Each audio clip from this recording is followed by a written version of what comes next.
In a work setting, persuasion is the ability to convince others to change their point of view, their opinion, a decision that they may have made, or their thinking. Persuasion is essential for a leader because you're in the business of influencing people every day.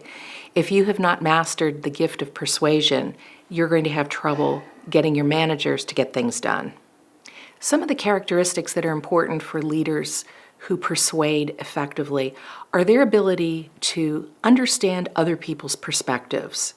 When you understand other people's perspectives, you can include those points in your persuasiveness. Another aspect that is important as far as a persuasive characteristic is listening. That may seem counterintuitive, but great listeners are usually great persuaders. You can evaluate and determine your capacity for persuasion if you are reflective. When you take a look at, in the last situation where I was persuading somebody, how did I do? Was my message heard? Were people confused? Were they enthusiastic? Were they disgruntled but willing to do it even if it was a painful moment?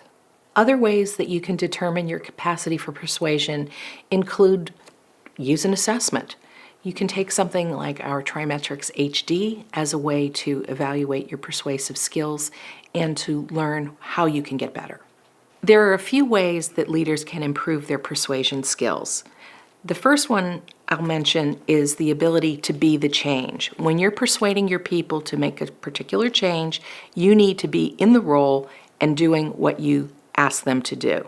I've seen too many situations where leaders ask one thing, try to persuade in a particular way, and then they act completely differently, and that's a mess.